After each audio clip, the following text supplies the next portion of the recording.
Hello, this is Dirty 20 Gaming. My name is Kevin. We've got two guests with us here this evening that we're going to get to in just a minute. But first, I have to do all the technicals. And before that, I have to hydrate because the air is 97% smoke particles at the moment where I happen to be. That is the last time you'll hear me whine about that unless I do it again.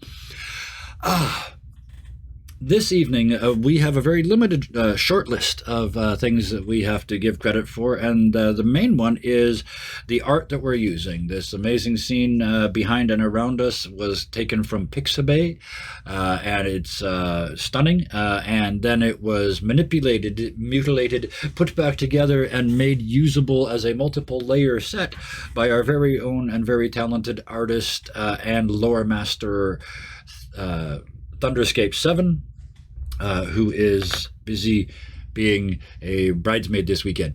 So, haha, good for her. Here we go. That's all the technicals there is, so we can get started with these two amazing and wonderful people. Tonight's topic is getting started as a GM. And before I actually introduce these two, I'm going to explain why the two of them are here. It's because on this topic, I am the least expert person available. Getting started as a GM, I literally do not remember the first game I ever ran. There was nobody else that I knew that was running it, so I had nobody to talk to, so I didn't know what I was doing right and doing wrong. I didn't know anything. So I am the least, and it was so long ago that dinosaurs roamed the earth, but I'm not the expert. So what I did is I went and found two new GMs that I know, and we're going to bring them here, these two, and we're going to pick their brains. So let's introduce them now, starting with, you've seen him on a bunch of our Friday Night Fun Shots, and in some of our 10-ish sessions, games, usually involving games other than D&D. Back in the late Cretaceous, yes, absolutely, positively, that far back. Nick, thank you so much for joining us this evening. I know you've got some really interesting GM stories, because I put you in some of them by accident, and one on purpose. But yeah, we'll get to that in a little while. But thank you very much for joining us this evening. Quickly, how is your game going? We'll get to what you did to them last week in a bit. How's the game going overall? Overall, it's going. I think it's going fine. If you ask them, you may get a different answer. It's just what happens. I suspect if I ask them, they will tell me it's amazing. Relatively under control. That's all you need. You know what? I only rolled a warband during the past 2 weeks. Don't worry about it. Consequences are being stat blocked as we speak. Our other guest this evening, I play with every week and have done for over 2 years now on a Wednesday night game that is not streamed. And we were remembering way back when we first started this channel. I think you were on one of our Fun Shot Fridays before, if I remember correctly. But anyway, it's been ages. This is Phil. Like I said, been playing. He came into my game about 2.5 years ago now as a new player. And now he is a new GM of several games, and several of which are in at the deep end games. And we're going to talk about that a little bit later too. But first of all, thank you very much for joining us.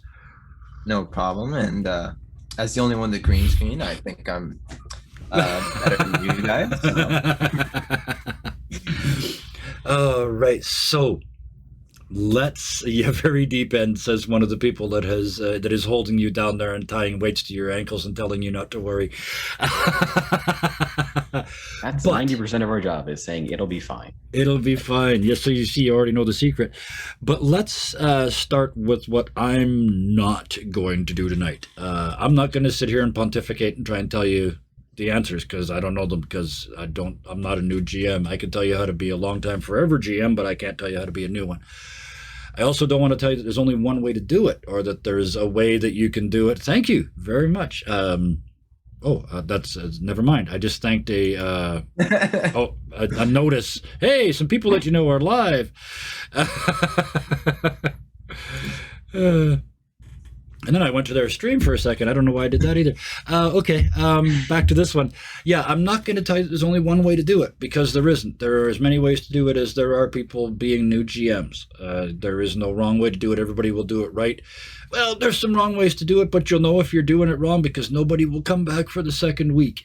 But I'm also not going to tell you that there's an easy pattern to follow. Like I'm not going to give you a list. Here's what every new GM needs to know, because every GM is different and every group that you put together is different too, so there can't be a list. I'm not going to tell you anything. Tonight, I'm going to ask questions of these two because they are both new GMs, and I'm going to get them to tell us what they wish they'd known when they'd recently GM'd for the first time, amongst other things. I like to start on a positive. So let's start with Nick.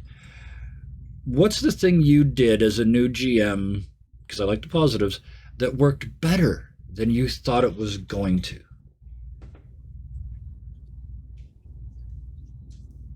Better. Well, the one thing is before I picked up the inherited the game, which we'll kind of get into a little bit later. Mm-hmm. I was trying to, funny enough, get a game started with a separate group of friends that I kind of built towards the end of high school into college. But I was only getting like maybes, and I was getting a few like definite no's. I think I got one yes. And I looked over in Dirty 20 Discord, and the group that I was with before it kind of fell into what turned out to be more of a break, they were looking for a DM. And I'm like, you know what? Why struggle to get people together when there's a group looking for one that I already already know most of the people in? And kind of from there, there's definitely been some interesting questions of, from my perspective, how long does Roll20 really work? Mm-hmm. Because especially with some of the other stuff I've tried to do, like I want to do more map stuff, but Roll20 is quite limited as far as maps go. And I know, and I've been kind of keeping up with Astral Development. I'm like, cool things over there. Why? I mean, yes, it's been really interesting watching your the Saturday game, I think, is the Dungeon Crawl, and kind of seeing what you can really do with it. And I'm just scraping the tip of the iceberg there. I am really, but yeah, I get your point for sure. Learning how to GM and learning a new virtual tabletop at the same time that's two awfully big bites. Not even necessarily a new tabletop, but learning the GM side of a tabletop. Yes. Even if you use it as a player, it's very different. Oh, yes, it is. Yeah, that's also a good point. I never see it from the player size heavily. But for me, it took me like a couple of days. Sorry, I'm jumping in. No, I want it took me a couple of days just going through all like the tools and stuff, because I normally play. My first introduction to D&D was Roll20. Yep. And so I'm sitting there, I'm playing. Yeah, I'm like, yeah, I'm GMing. It's probably the same stuff. I see a whole bunch of new tools. I'm like, oh. And I also got like the dynamic lighting. I'm sitting there like, how the hell does this work? Oh, it's fun. I'll show you what I know, but I don't know very much. But Phil, while we've got you, what's one thing that you did that, sometime in those first couple episodes, you kind of thought to yourself, this went better than I thought it might? Honestly, there's a lot of things, but one of the things was just completely making up a character on the spot. They had like the group I was running, because it's just me and right now I'm only running like me and like a bunch of my uni friends, and that's not an only, that's a group. That's not a group. But yeah, I had nothing really planned, which honestly, sometimes it's the better sessions, the ones that are like loosely planned. I could speak about that later, but we're going to get to that in a couple questions actually. So yeah, that's a good. But I improv'd a character on the spot. I was like, oh yeah, this is Boblin the Goblin, which I stole from other like memes I would see and stuff. And stealing also really works when they don't know where you're stealing from. So you know what? It works even if they know where you're stealing from. In fact, it even works when they think you stole it from somewhere, but you actually made it up and have no idea what they're talking about when they say you stole it from here. So yeah, improving a character and stealing, those are Well, borrowing. I'm borrowing. No, it's stealing. It's okay. I'll tell you flat out. It is stealing, and that's good. You're telling a story on the fly. You grab every source you can. I used Cast of Amontillado the other night. I put a character. I walked them down the stairs, and they knew I was doing it. And Oh, I they're knew it so was. good. They just walked Oh. right into it, and we knocked them out and bricked them up behind the wall, and it turned into the start of a wonderful little funny adventure that the next week we had. But yeah, steal from everywhere. And it was also really cool knowing how many people figured out almost immediately the reference. It's like, oh man, what an educated group of people this is that we're playing for. But anyway, it's not about me. Yeah, there he is. There he's in the chat. Yes, thank you, Hellhounds. You steal something one of your players introduced you to, and even they don't know what it is or where it came from. Yeah, you bounce it back to them, and you just put enough twist on it that they don't know what it looks like. I'm gonna try that. Yeah. So exactly, and this is the other reason that you guys are here. Yeah, I'm picking your brains because you're the new GMs and you've actually got the answers to these questions, but also so that people like Hellhounds, who has done it a long time, can chime in and we can all learn together because that's a really good idea. It's a good personal challenge. That's my thing. Every time I have a game, I try and put something new into it that I've not done or haven't done very often or don't think I do well. I add that, but that's not a new GM thing. That's an old GM thing. How do I stay interested? That was what worked better than you expected. The next one I always wanted to talk about with new GMs is prep. So, what did you over prep first? Phil? Yeah. For my first ever session, Yeah. it was like it was supposed to be a one shot, and I prepped every single like detail because I was so nervous, right? Yeah. I didn't want to I didn't realize that I had this like skills to like improv stuff, and so I was so nervous. So I prepped every single thing, and as soon as they went off the rails, and they did something, obviously they would do something I didn't expect, but. They did something I didn't expect, and I was sitting there. I was like, "Oh shit!" I'm looking through my notes. I'm like, "Oh, I didn't plan for this. What do I do? What do I do?" And yeah, that kind of like screwed me over a bit, over prepping. Yeah. So it's my first session, and then the second session I learned to just go with the flow. Yeah, write an outline, not a script, right? Yeah. Like, set like goalposts. Yeah, that's actually a really good way to put it. Yes, Nick. I know you a little better as I know you both very well as players, but I think I know you well enough that you maybe have multiple answers to this question. But give me an example of one thing that you over prepped. But probably the best example of what I over prepped and knew very quickly is the way I set out my campaign. Is I went into almost like kind of a surface like lore dive kind of thing. Yeah. So like the day before Christmas, literally reading about the entirety of the Blood War. Don't advise doing it. Very interesting. Mm-hmm. But just kind of getting names and kind of going, okay, so who would be interested in being involved in the campaign? And then finding out that it's like 2 out of 18 names. It's like, how are you all not interested in this or not at all up your alley? Yeah. So I guess something I do over prep is I do give NPCs a little bit too much. Well, I try to go with more of how they're written and kind of if I can extend it a little bit as opposed to going, okay, yeah, but you're making an exception here. Right. So just to try to put numbers on this, because some people like numbers. Phil, you said you built like every step. What percentage of it never saw the light of day?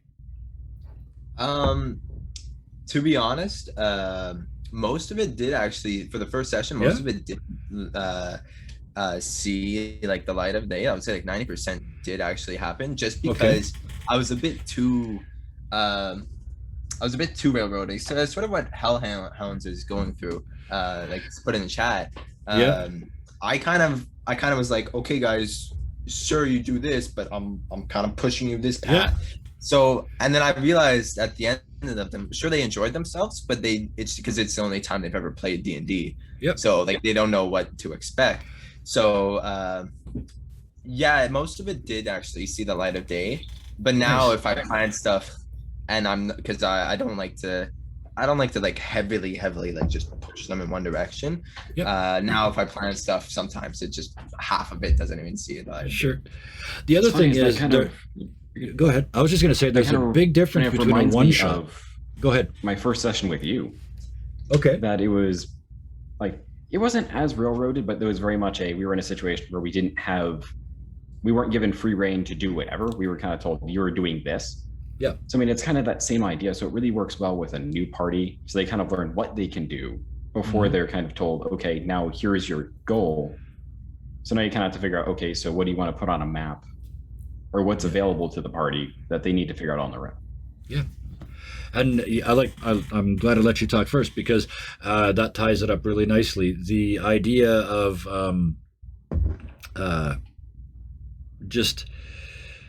I forgot what I was going to say. Never mind. Maybe the idea of like railroading or control. Oh, that's what it was. That's because I started with the wrong words. The difference between a one-shot and a long-form game. In a one-shot, somebody will say something, but you have to railroad, especially if you're going to try and do a one-shot in 2 hours or less. You have not got time for side quests. They can't go shopping. They can't go get their hooves pierced or whatever it is they want to do. They need to go. So if they don't go to that's the old phrase, right? If they don't go to the mountain's coming to them. So in a one shot, you can do that. Hello, Kalina. Hello, welcome. You just about on time. We only started a little while ago. But yeah, in a one shot, you can I railroad like a conductor. I mean, it's just that it might look like you had some choices, but no matter where you go, we're going to the same place. But in a long form game, and again, touching on what both of you said too, as you sort of loosen up a bit, as sort of let them go, that's when the sandbox can work better, because you have to be, like Nick said, you have to have that map at least vaguely populated. That world has to have some things going on in it. And then you can let them bounce around in that like a pinball machine, right? But yeah, thank you for making that point. The blocky scene, yeah, I railroaded you like a bastard and you didn't get it. So then I had to save your poor, confused lives.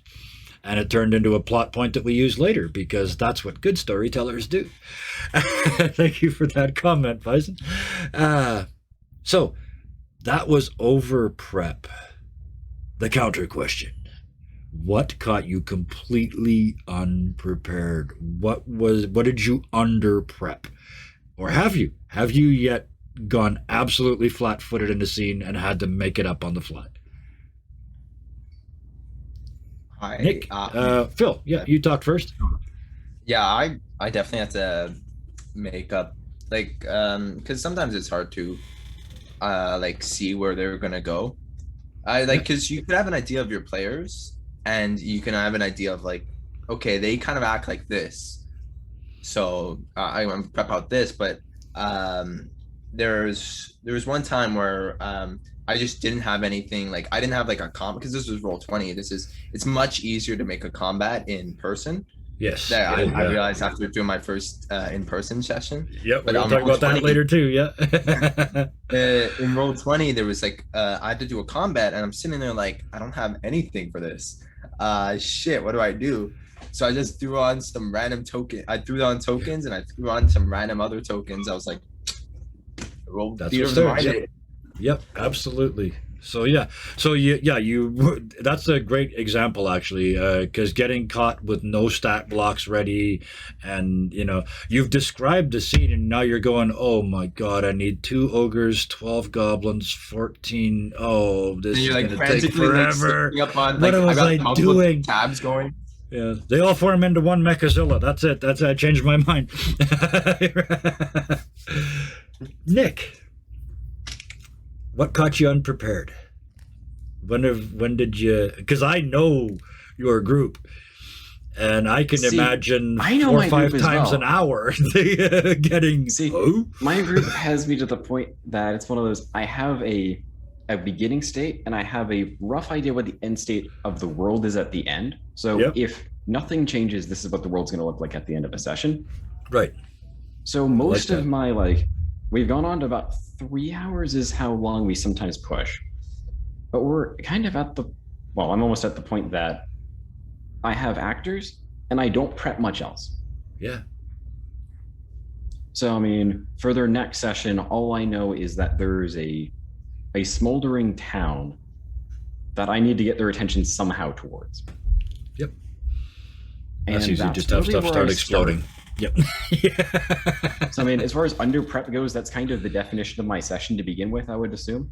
Perfect. I mean, I guess I like that. the best example is I had two of them underground and I kind of described them a temple. I had no idea how I was going to get them to the surface until one of them looked at the room and went, I'm going to check for a puzzle. And I go, puzzle? Yeah. Oh, yeah. I'm going to interrupt for again. This is what I said I wasn't going to do, but I'm going to interrupt for a second here because I want to say both of you have said, I had to improv it, and so we did, and it worked. And for new GMs, that is such a key thing to figure out. So you both figured it out, and I'm really happy to hear it in both cases. I'll ask you a little more personal question now. Whether it was a virtual screen, in other words, you were looking at a Zoom screen, or whether you were sitting at a table, the first time when you were all set up and you looked up and saw that row of faces, what were you thinking? Nick, you want to go first? What I was thinking when they first all got together is, I'm not the one who's going to start talking. I'm going to have you all tell me what you did in the past year. Yes. Meanwhile, I'm over here panicking and trying to figure out how do I tie what you did in the past year, all getting you all to the same place. Perfect. I love it. And after that, what ended up happening is they all ended up meeting at a tavern. So it was a little bit more difficult because I had to get them to a specific place in a town, not just like, okay, you're all in a town. And I had them roll. Actually, the first thing I did was have them roll initiative to figure out what order they showed up in town. Nice. So you get the initial look of, oh God, what happened now? It's like, no, you're just figuring out when you show up in town. Yep. Initiative is not a bad thing. It just tells me when you do what action. Yes. Yeah. Yeah. And that's a great way, especially if the party is split, which is a great way to start a campaign. It's also a great way to start an episode. If we ever do merch, one of them's going to be always split the party. I love it as a GM. It's so much fun because, and for streaming it works well too, because it's like cutscenes in a movie, right? It's just bang, bang, bang, bang, bang, bang. You've got these 3 or 4 amazing scenes going on, and there's so many. You just look for little mini cliffhangers, moments where the next sentence means something, and then cut them off and go to the next one. And also with splitting people, you kind of also allow, like, let's say you could split up people that don't normally interact together. And then it allows for character development and relationship between two characters that don't normally interact. Yes. Yeah. And actually we talked briefly about that sort of inter-party conflict last night. Now, it's not always bad.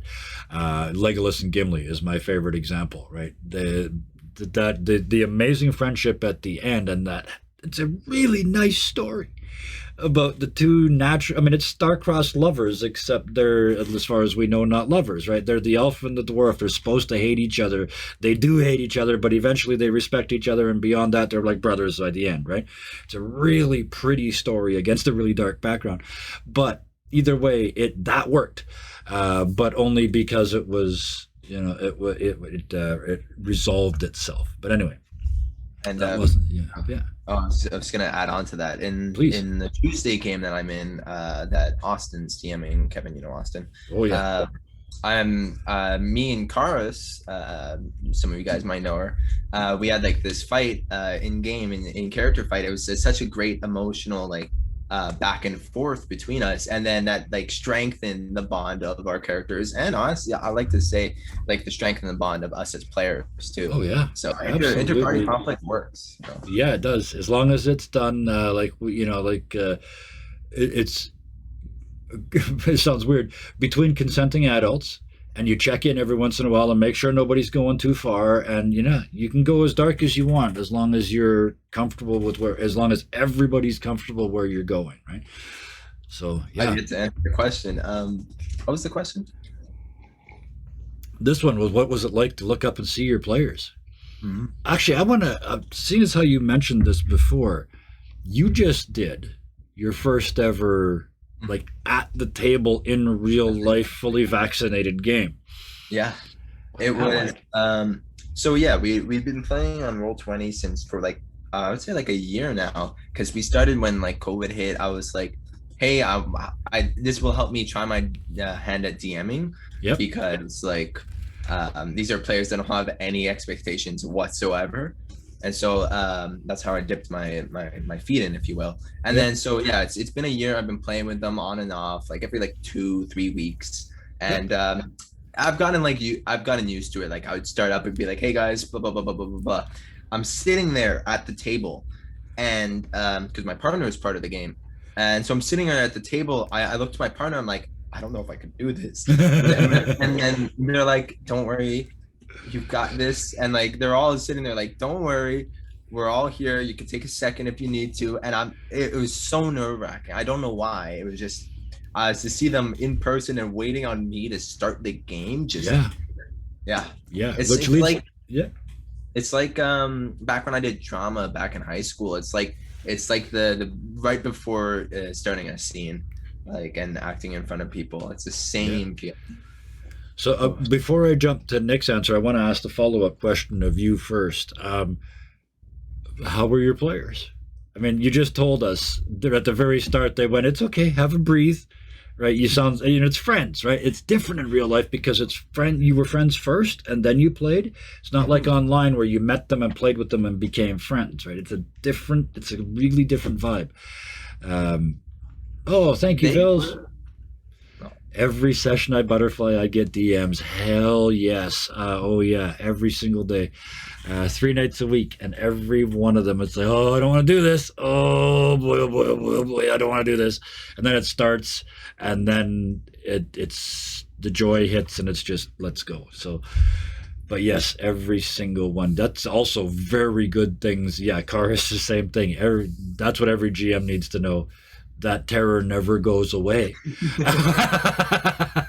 But yeah, other than that, for the rest of that game, how were they? They were a lot more involved than I thought they would be. As in, they were a lot more. It's a lot.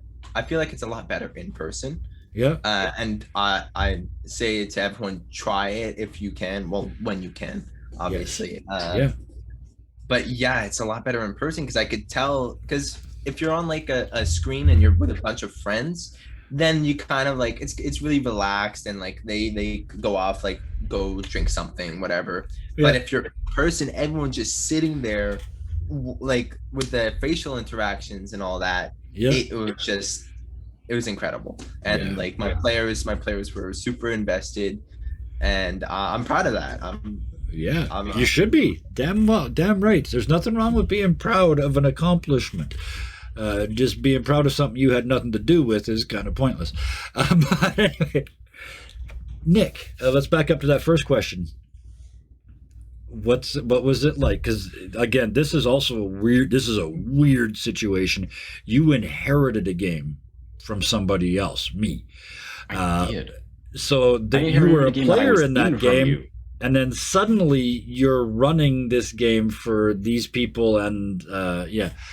So that must have been really strange. So at that moment, what was that like the first time you looked up at that Zoom screen and saw them waiting for you to say go? I think we might have been as late as we ever were that day.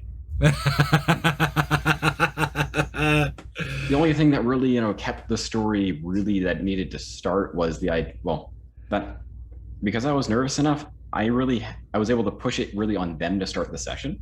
Yes. Yeah. Because it was picking up a game from where it left off, I could kind of say, okay, so what did you do in the past year? Yes. So for one person, it was literally changing their subclass. So kind of explaining that process a little bit. Mhm. Some were more specific, some weren't, some were a bit more vague. Yeah. But it kind of helped me kind of ease into it and kind of getting all the players and characters kind of in the same place. Yeah. And I So that know was- these players because, like I said, it was my game. How were they to you? Did they beat you up? Did they try and push you around? Did they try and dominate you a little bit, or were they good? Because I'll have a word, damn it. They've been good. They've been good. They've been fun players. I mean, although if I could ask them to do anything, Yeah. it's tell me a bit more of like what your character would like to see. Yes. Because as much as I can put you in situations and try to slowly figure out really what makes your character, what is your wants, what is like what really drives you as a character, because just because you have a ideal bond does not actually mean that's at all what your character is like really pushing. Yeah. And I'm gonna really kind of get into that a little more later. I have with one of the little bit later questions, but yeah, I have a suggestion for you on that. Actually, and it's not me that figured this out. This is a much smarter person than me. Figured it out a long time ago. You at the end of every session, a lot of people do recaps at the start of sessions. Mm-hmm. At the end of every session, don't do a recap. Do a look in. And I do it quite often. Where's your character's mind at right now? Where's their head at right now? And I like to do that because it tells me how I did today. But the other thing you can do is, as you say, as your character goes to sleep that night, what are they dreaming of accomplishing? Who are they trying to impress? Get them to tell you the answers, but do it in a way that it works with the story, and it's not like you just PMing them and going, who can I kill to make you care? So you can learn all the stuff you need to know from just those questions at the end of a session. And it's also a really good way to make them think about where their character is and what they're, why am I still doing this? I got my ass kicked 6 times in the last 3 days. Why am I still here? And when they answer that question, they'll tell you everything you need to know about what you need to do to them next. I am immune to such tactics. Cars, yes. Is immune. Yeah, you guys, I mean, you don't mind bringing up a game that was really cool. How you did that is you actually started every episode of Ironstorm with where's the character's head at? Yes. So it kind of gave you that recap as well as the really where are they?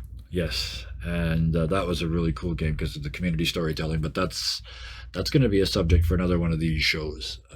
But let's move on because we're hardly touched these questions so far.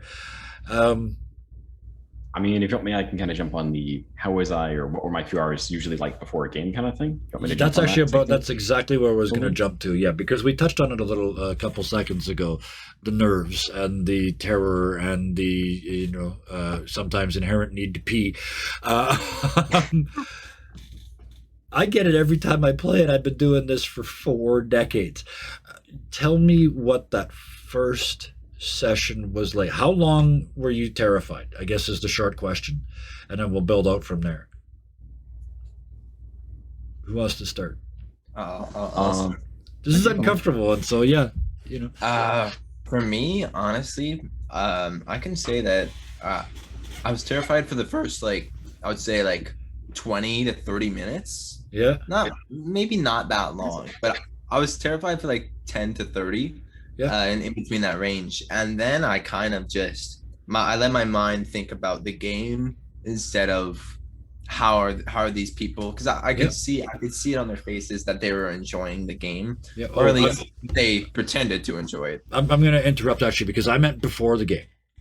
Before the game started. Before the game. Yeah, so that afternoon you're looking at your notes. The day before you're looking at your notes. The week before you're looking at the notes. How bad was it? That was a couple day thing. Yeah. That was a couple of day thing. That's what I'm looking for. Yeah. Nick, you're nodding. How long did it tear you up for? Geez. I kind of have 2. The first one is the first time ever playing a character. Uh-huh. It was about 2 weeks and 3 full rewrites of the character before I found one that I'm I think I can work with this. Yep. And I think I only sent you the one. I think I only sent you the final one. I don't think you saw the other 2 that happened before it. Oh, gee.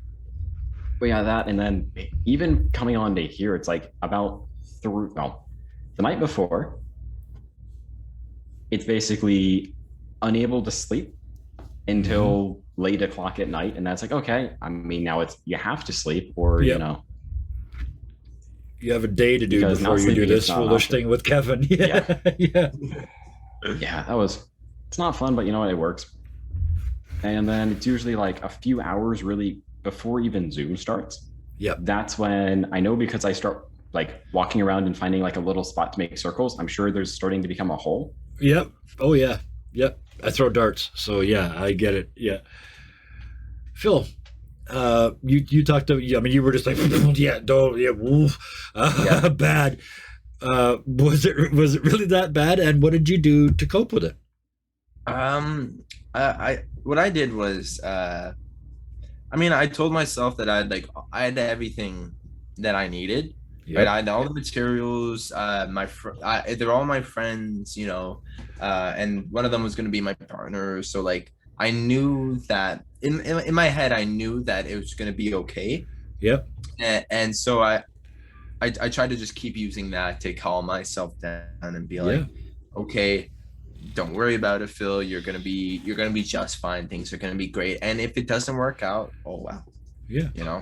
And so it took a while to do that, because even just saying that didn't help at first. But then after like chipping away at my nervousness, I finally got like the courage to do it. Yeah. I love it. Thank you guys for your honesty, by the way. Some of this stuff is, it's pretty private stuff. You're talking about how terrified you were. I appreciate this a lot. But the next question is the one you tried to answer first, because I wasn't clear the way I asked it. During the first game, how long did you stay tense for? And you said like, what, 20 minutes, half an hour, Phil? Mm-hmm. How long was that session? It was like about actually 2 hours. Okay. So it was like So- 1/4, I would say. Yeah. And then is there a moment that you remember, or is there a moment that you you looked up later and went, hey, I'm not worried anymore? I mean, definitely near, like, once we got like near the end, Yeah. I was definitely like, oh yeah, I'm perfectly fine. Like right now, I'm in my zone, you know. Yeah. But I remember the beginning, I was kind of like, it kind of blended. Yeah. You know, it wasn't like a sudden moment where I was like, yeah. There wasn't an I got this moment. Yeah. Okay. yeah. Cool. It was for me. It was like a little, like it was a blend. It was a ramp. I love it. Yeah. Nick, you like I During get it the was a roller nervous. coaster. Yeah. The second it starts, but like when you got, let's take that first episode as an example. You got them to talk, you got them started. Then it's your turn. You still nervous at that point? Well, see, by the third one, I kind of got into the swing of, okay, so kind of hear it out, kind of write down some notes, and then Yeah. kind of bring them into this tavern. And then when they started talking, I realized I have to interrupt this at some point.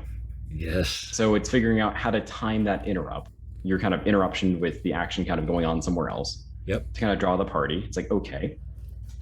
And then, of course, one of them decides to drop a circle of truth on me for my first NPC I've introduced to them. Yeah. So an NPC that supposedly knows information, Yeah. which may or may not exist. Yeah. So yeah, you're under the And- bus seconds into this. So I was like, okay, yeah, we're fine. They're talking, nerves go down. Honestly, what I did is I kind of looked down at the clock and went, okay, so we're about an hour into the session. So I kind of need to move this along past introductions and like getting Sure. to know each other again.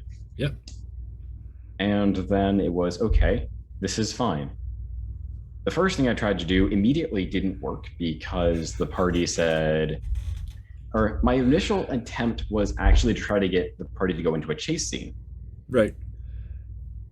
They just And didn't go. they said, we're gonna watch it go by. And it's like, I like this party. You guys didn't see that hook? It went right past your noses.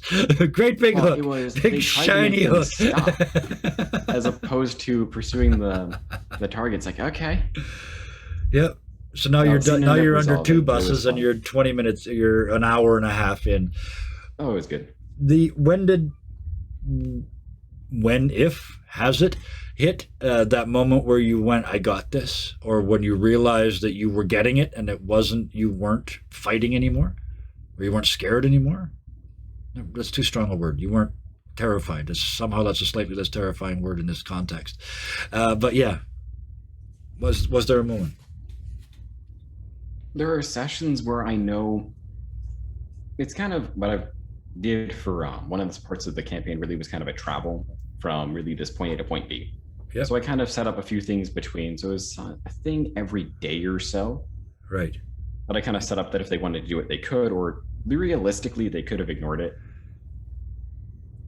And what ended up happening is those sessions were pretty a little bit relaxing for me, except for I found out that one of my characters has a hairpin trigger that I have to be very careful about. I slightly underestimated. Yeah. Underestimated a hairpin trigger. That was fun.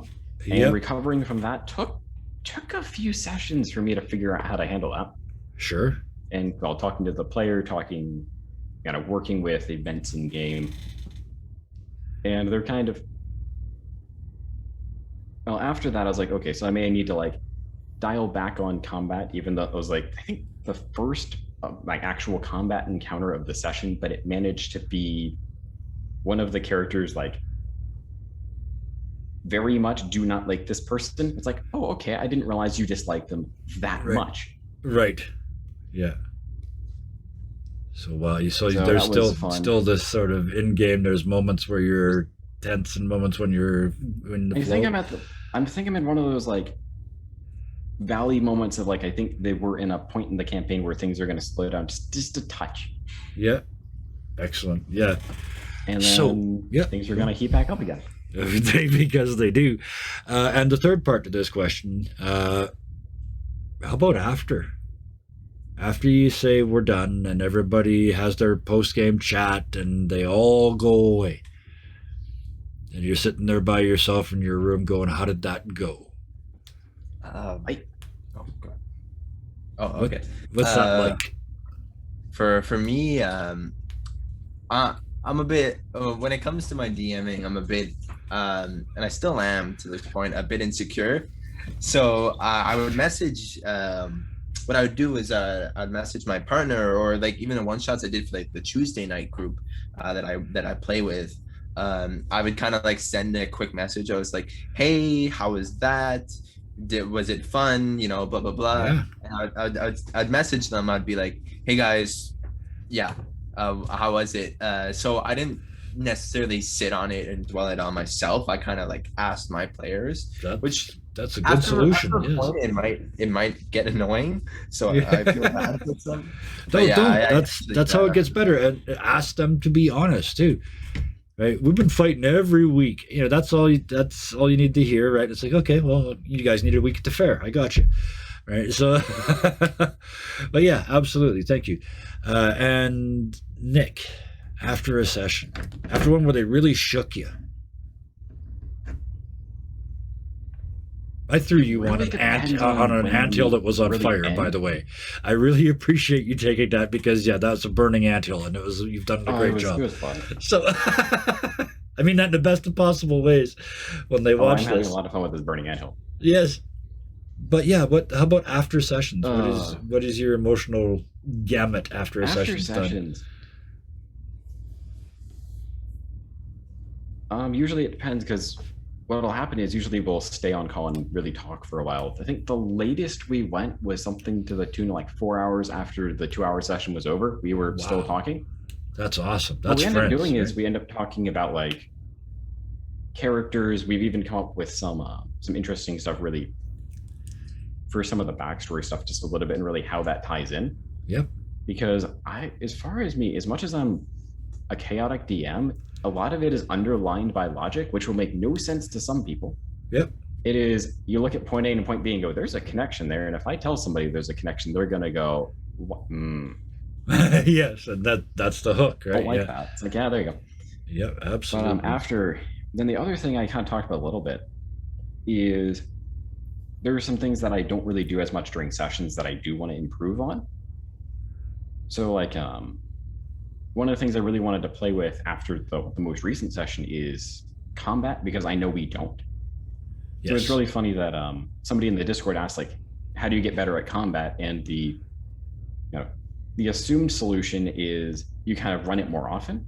Yes. For me, the way I'm trying to get better at it is I've actually tried to write combat a bit more. Yes. So you kind of look at the paragraph structure and you go, did I describe this well? Could I have done better? Am I being repetitive? That kind of question. Hmm. But for my campaign, it also lets me deal with NPCs that haven't had closure from the session, or that they still have some lingering feelings, Yes. either Yeah. about the party or the situation. Right. And yes, Hellhounds again, brilliant. Actually, Ducaris as well. Ducaris, because they're in order. Ducaris is first. If the players keep talking for an hour after the session ends because we're too caught up in it, you know you done good. So 4 hours, I would suggest, is a positive result. Especially because I know one of them, if they're staying up to 4 a.m. your time, it's tomorrow where they are by then. It's like sun's up, birds singing, people going to work kind of tomorrow already. And then Hellhounds said, my players are always aware that my DMs are open. Sit and chat for 2 hours or more, play a video game, or even watch a movie. It's being friends, right? That's the more important part. The game is fun, but you're friends before and after, too. And I think I'm wondering if maybe that's got something to do with how much fun you had in person, Phil, because it's more like a party. Like you're sharing snacks and everybody's got drinks and yeah. That actually brings up a good point. I think that maybe if it was just an adventurers league, or if like it was some random group, If it was random strangers in a game shop, yeah, yeah, it's different. It would probably be a lot. It would probably be a lot more nerve wracking. I'd Yes. probably not lose the nerves until like an hour in or something. Not Yeah. or and then just not lose it. And then two, it would probably also be kind of more like what's the word I'm looking for? Not like analytical. Not like jovial. Yeah. Yeah, I get it. Yeah, a little more serious. Yeah. Yeah. Yeah. So that's something we do. We add a lot of funny over here. There's no question about that. Even our very serious. I mean, even Cathedral Deep, there's been some really good belly laughs in that game. Just not in the middle of the nasty stuff. Well, they try and figure out passwords based on the shapes of letters. I'm an ass. Oh. Anyway, they figured it out. They didn't die. It was good. Speaking of dying, I'm going to skip one question here. Have either of you killed a PC yet? Knocked one unconscious? Okay. Could I answer two twice? Yes. Yeah. So in my actual campaign that I'm running, I haven't killed them just yet, just because I don't know. There's still, I still kind of want to get them. You know, they're getting interested in their characters. They're new to D&T. I don't want to do that. Yeah. But I did kill an NPC at the end of the last session. An NPC. Okay. It was their favorite NPC too. So and then I left it on that cliffhanger. I was like, oh, so you guys, and that's in the game Full of Darkness, right? That's your Tuesday night. no, Is that one? Oh no, this is your home game. You I did. haven't started the Tuesday one yet. I'm going to. This you was the let home this game. sneak. You let your dark side sneak into your home game. So we're all in person, and I'm like, because we have to go somewhere because we had like we were going out to eat and we had reservations. And I was like, oh guys, I just got to do a quick scene before we leave. It's okay, right? They're like, oh, okay, yeah. And then so I described the scene, and they're like, no, you can't end it there. They're all like, at me, tape away. I was like, yes, I got tested. You've actually been turned in. You apparently killed a character in a one shot. Yes, that was my second answer. I've killed characters in one shots before. Yeah. And well, technically, it's not me killing them. It's because we had a PvP. Yeah.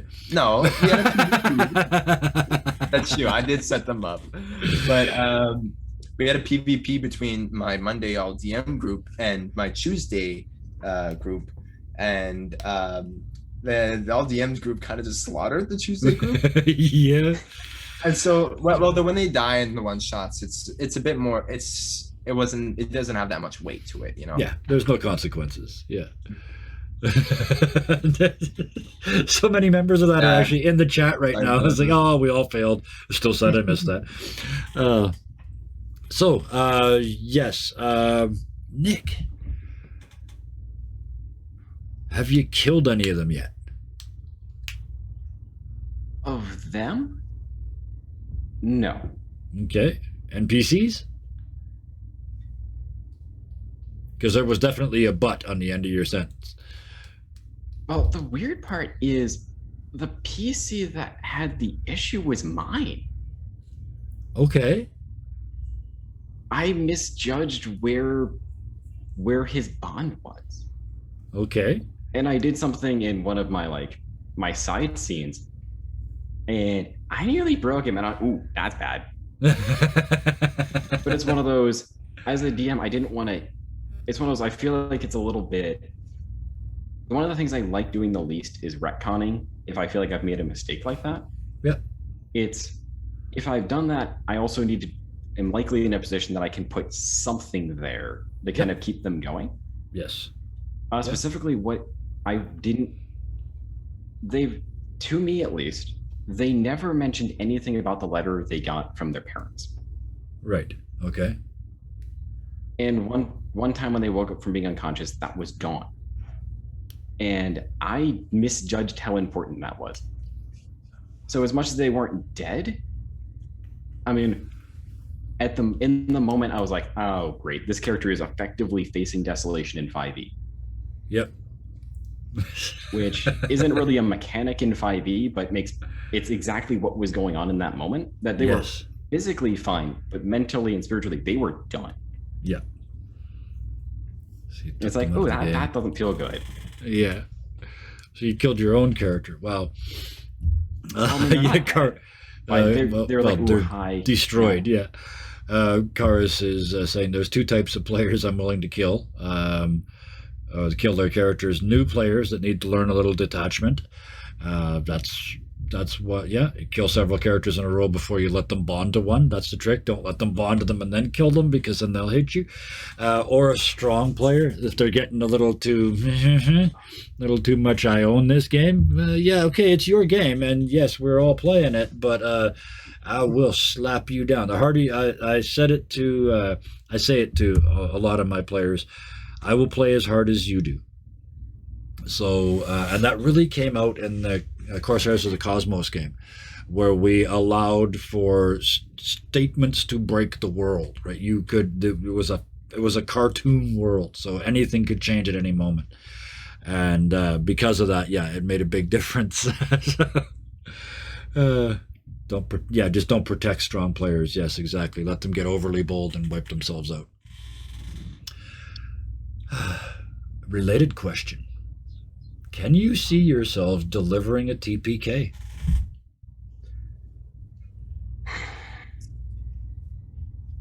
To my do those expressions ever tell me the story? To my group of all friends, no. To my Tuesday night group, and I'm looking at you, Karis. Yes.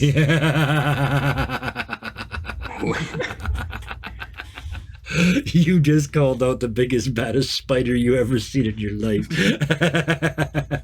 Nick. Not this party. Especially because you were part of it and you're still part of it. And you're also DMing. It's a weird mechanical, but in a regular sort of, not 4 strangers, but like 4 people you met on Roll20. You said there's a big red dragon in the room. They're level 6 and they went in anyway. You TPK him?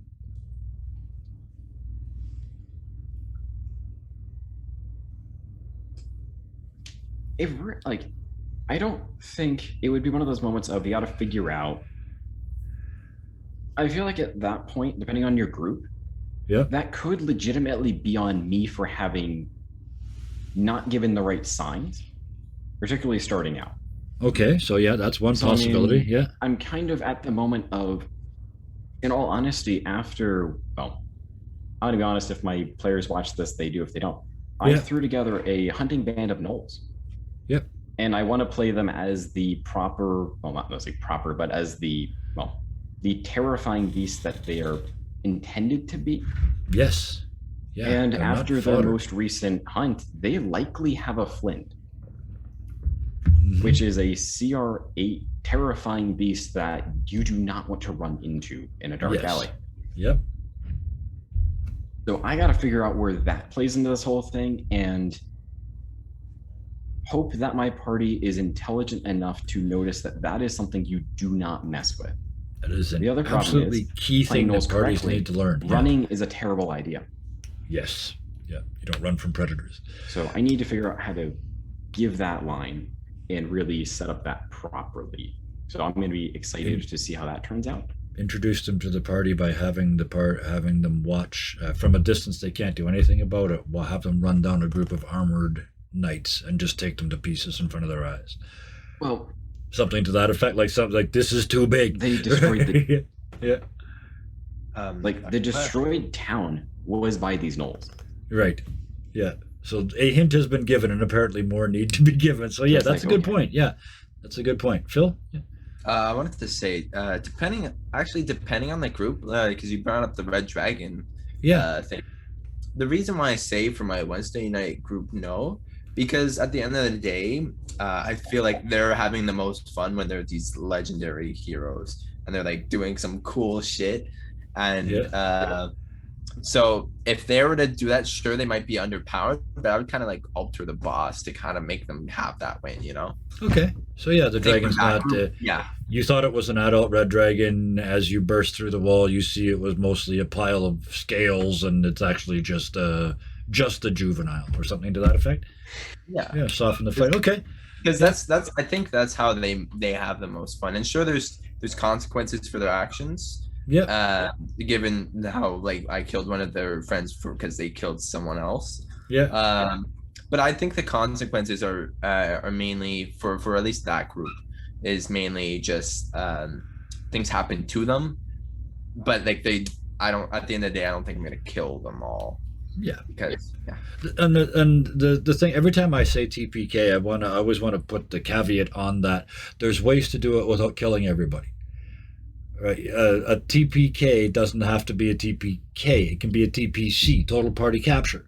They wake up in jail. They wake up locked in a cave. Now it's an escape. They've got no gear. It's like those a lot of video games where they take away all your stuff, and you have to break out, right? And so that is an option as well. You don't have to kill them, but when I say TPK, I mean defeat them completely, reduce them all to unconsciousness. Yes, and that is another thing. There is a point where you, like Villa says, you may have to, because if they think they can win every fight, you lose part of the game, right? TPF, yeah, total party failure. Yes, that's brilliant. I think I would go along the lines of a failure more than a kill. I think I was thinking more of kill. I wouldn't kill their characters, like, right? All. Yeah, but I would done a TPC with one kobold. Yeah. I have ended campaigns with 6 goblins. Well, I get kill. you. Yeah. You went something else with their goblins. They've softened the. I have to. In case you've noticed, I haven't made the Lost Mines of Phandelver goblin offer recently. I used to say I will take any first level party of 4 people and kill them all in the goblin ambush, but I can't anymore because they've nerfed it. There's only 4 goblins now. But I will take 6 goblins against any 4 first level party in that terrain with the trees as cover. Oh yeah. Anyway. What, did you kill the person who made the module? I had a group of friends I played with for years, and they're really like they're the people I used to war game with. So it's like these are tactically trained people who think that way, and they're the ones that I first made that offer several years ago. There's no way. You start in the open, I start in the trees. I got a height advantage. You got nothing to hide behind except a cart. They're on both sides of you. You're done. No. We went through it over and over and over again, and the most tactically minded people I've ever played with couldn't beat me with 6 goblins. So when they're played right. But again, that's a good thing the point with the gnolls. Played properly, gnolls are ferocious. When they swarm, at the level where you're likely to experience 5 or 6 gnolls on you at once, you're finished. Right? So yeah, know the monster and play them like they've got a brain in their head. They're not just fodder. They're not just experience points. They don't want to die. They can run away. They can hide. They can give up. They can offer information for their lives, right? They're not just fodder. That kind of reminds me of what I'm going to start to use now in some of my campaigns is a blog, not sponsored, is a blog that I saw. It's like the enemies know what they're doing, or what's it called? But like there's like this blog post that goes through every single 5e character and gives some like Tactics. basic general like tactics. Yeah. Yep. Yep. Goblins: shoot, move, hide, repeat. It's really simple with goblins because they have that, like, the rogue ability to hide. Yeah. So as a that's it. bonus action, so shoot, move, so they don't know where you are, and hide. They can't see you. If they fail their perception check to see you, which they're going to, you're a goblin at level 1. You've got +6 to stealth, and they've got plus to perception. If they don't see you, all they can do is hold an action and wait. So it's a great way to teach a mechanic too early on in the game, a game mechanic, but it takes away all the initiative. And if you're waiting, and there's only 4 of you, so there's only 4 actions you can take, and that's might kill 2 of the goblins. There's still 4 more coming, right? And they're going to do the same thing again and again and again. And yes, you throw in a hobgoblin casting spells and you're nuked. So, but I've been talking for a while. I should stop. That was the TPK thing. Oh, this next one I like. Has your experience as a GM changed the way you play as a player? I see nodding, Phil, so you can go first. Yeah. For me, it's actually changed the way I've now whenever I play. One, I describe it a lot more what I do as a player, Yes. and well, 3 things. 2, I kind of got this habit which some, like, depending on the DM, it's good. If they don't want me to do that, then I don't. But I kind of like help out, like in my Tuesday night groups games. Sometimes I help out Austin with some like the stats or like the stuff. Because let's say he's got a lot of monsters going, I help out with like the technicalities. Yeah. Because I know absolutely. how it is to be behind the screen now. Yeah. And lastly, I pick up. I'm now picking up on people's like tricks, on DM's tricks. And so whenever they do something, like whenever I hear like, let's say whenever I hear someone like change, like be like, oh yeah, can you talk amongst yourself? I know they're probably swapping the music, or they're getting ready to like put it on the next page. Something's about to happen. Yeah. Yeah, something's about to happen when they're like, oh yeah, talk. Yeah, because that answers my next question. Do you watch the GMs in your other games in a different way than you did before? Yeah. Yeah. Perfect. Nick?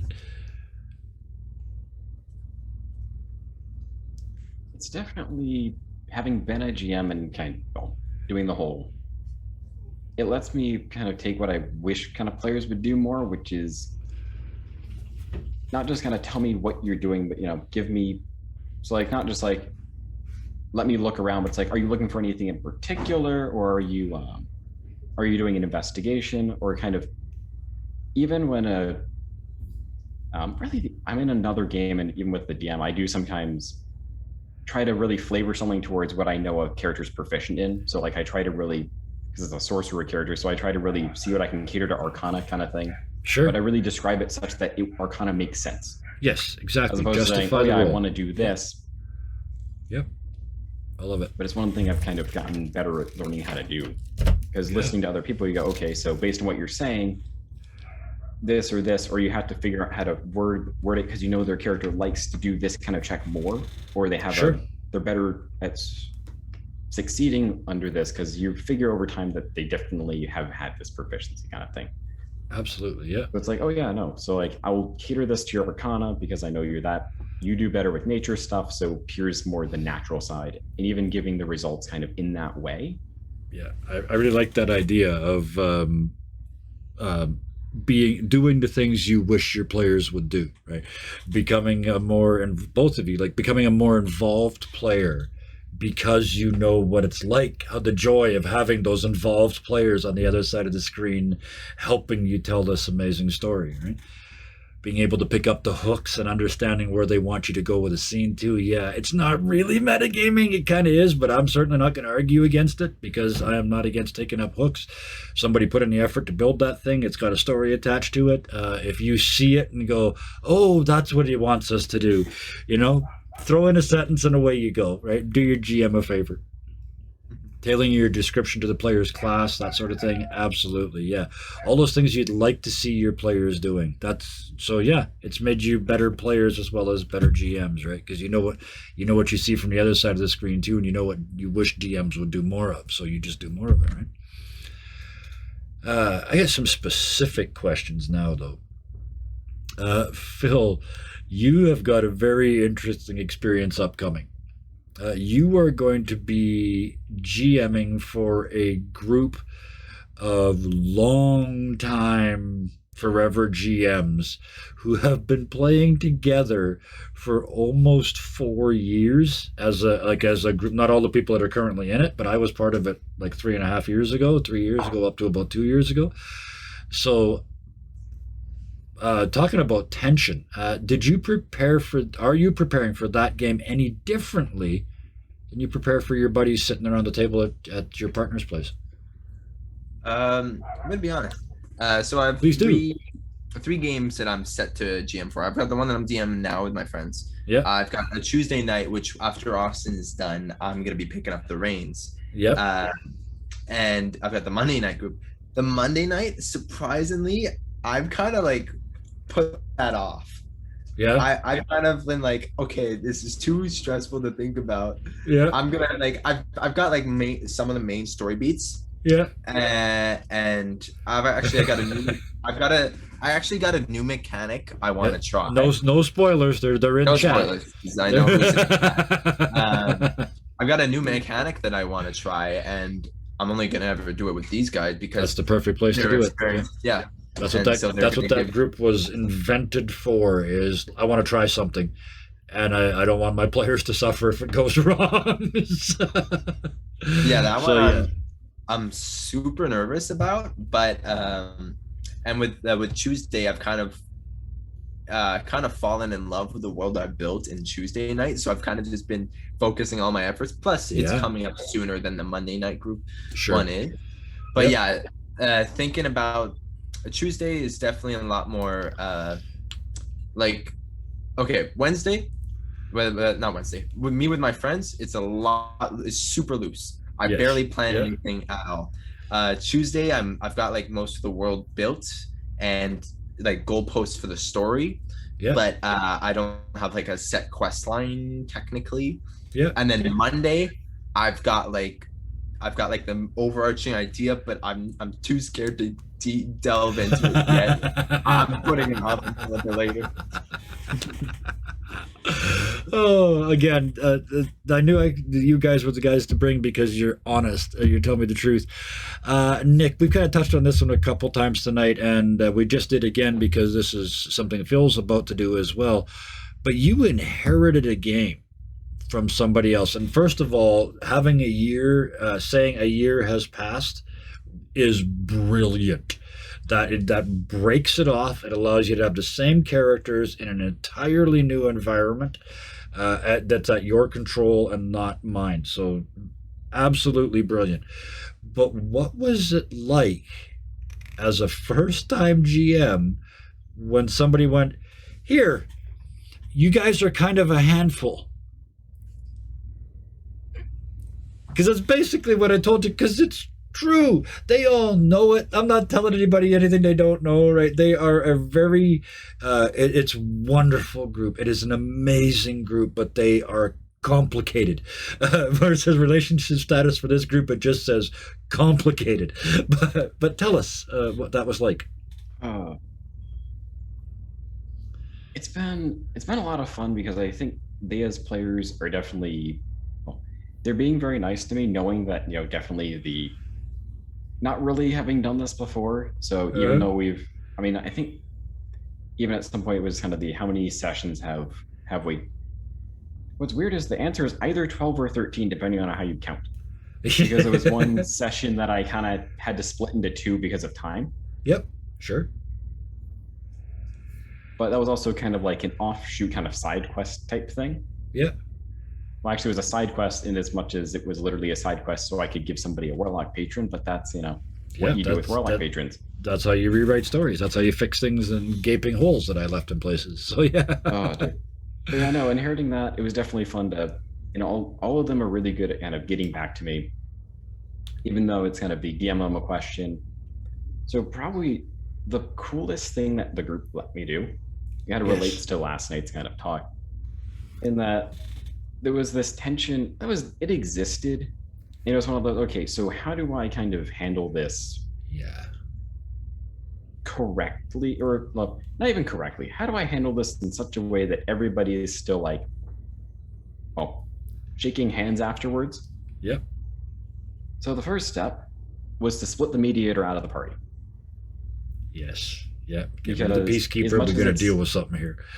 As Yeah. much as it's nice that they've been pretty good about keeping the peace and kind of going, okay, yeah, this, like, you might be having this whole tension, but I'm like, okay, you've been nice. I need you to deal with this plot point because I kind of need you to deal with something.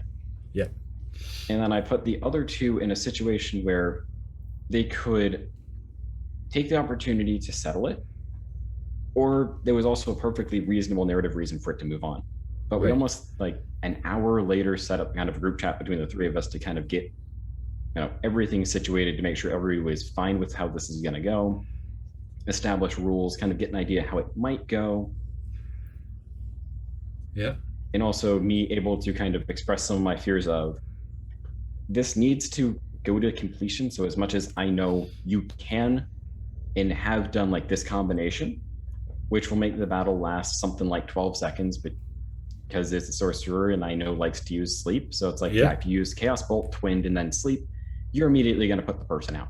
Sure. And that's not going to resolve anything. If it hits. Yeah. Yeah. Twin Chaos Bolt's probably not missing. It could, Yeah. Probably as not much as both. you're not supposed to Yeah. do it on the same target. Yeah. Well, see, there's one way around, yeah, so so they it's only get the- one. Yeah. Still, either way, I know what you mean. Yeah. There's an But, instant yeah, no, like, fatality this waiting is to happen. so- resolve conflict. Yes. So you gotta like actually. This is going to come to a head one way or another, and this is the safest place to have it happen. Yes. Yeah. And all the players were kind of all for it. I think one of them was even in one of the Discord channels, kind of excited when I was saving, kind of showing the maps as I was Yeah. making them. It's basically Which just arenas. takes so long. yeah. Yeah. yeah. Yeah. But I Yeah. gave them the option of, do you want to do this? And then both players said yes, and then we moved on from there, as opposed to Right. saying, putting them in that potentially uncomfortable situation. Yes. So yeah, the situation was diffused. In one sense, I guess you kind of called their bluff, but in another sense, it was never a bluff. But you just made them realize what they were really talking about doing. Right? Somebody, as much as we don't like each other. Our characters are. You're counting on these people to keep you alive. Would you really, if you blow them out of the water today and they're only saved by a local cleric, you trust them with your back tomorrow? Maybe it's better not to fight, right? So I really like the way you dealt with that. It was really cool. So with that, we're almost an hour and a half. It seems like a good place. With your now wealth of experience as new GMs, if one of your friends that you never knew was interested in any RPGs before walked up to you and said, I heard, or they've heard of the game, I've heard GMing is fun, should I do it? What would you tell them? And what advice would you give them? I personally would say no. I would say play as a player first, Okay. and then start GMing, because it's important to know the whole mechanics around because actually we're having this issue because my partner is gonna GM like a little game just for me. Yeah. They wanted to try it out, Yeah. but they're having a lot of, because we don't when we to play in our home game, we don't use the rules. It's very loose, Yeah. right? Yeah. And so they sat there and they're telling me like there's so much to know, there's so many rules, there's so much all this. So that's why even with their player knowledge, so like I kind of because if I had to jump in as a GM right away, I don't Yeah. think I would make it. That's why playing 2 years with you and like doing other games like that, it was really it was really helpful because I learned the system Yes. that I would be GMing for. Because like, Yep. let's say if you put me in a Pathfinder game or like Yeah. any other vampire, The game, gritty ones. I'd Yeah. be sitting there like because you'd have to worry about the rules, like the game itself, the system itself, Yes. and Yeah. on top of that, all your GMing experience. Exactly. So I would Plus, say- plus trying to make a virtual tabletop work or get everybody with the right dice at the table. And yeah, absolutely. Yeah, so I would Yeah. recommend play as a player first and then jump into GMing once you've gotten a good understanding of the game itself. Okay. So I'll modify the question for Nick then. If somebody you'd played with for a while, if one of your players came up to you and said, I want a GM, what do I need to know before I start?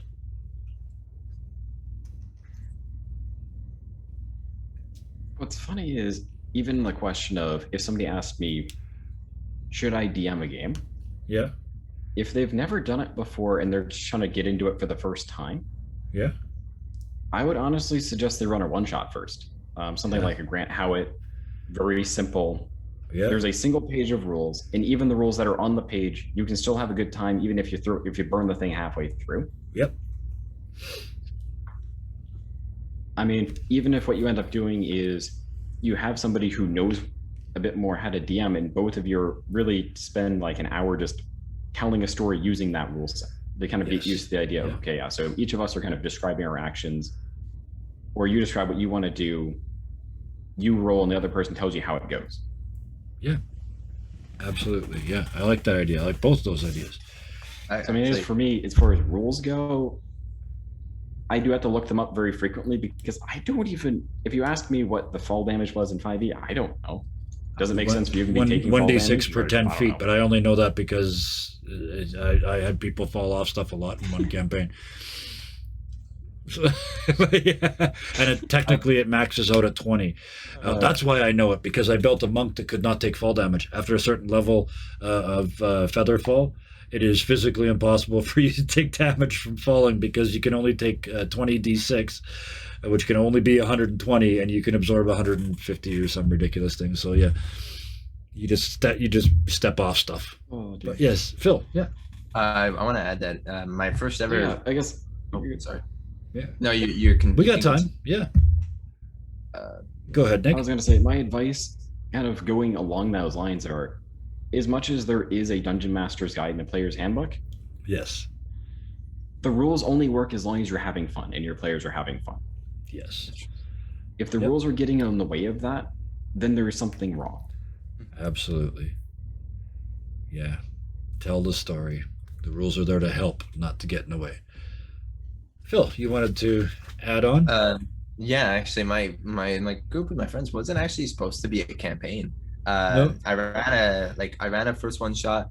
Then we were like, hey, let's do a second one because why Yeah. not? Then we Yeah. did a second one shot, and then they're like, okay, can we play again? I was at that point. I was like, okay, I see this is turning into an actual campaign itself. Oh crap! so I'm a I- GM. Yeah.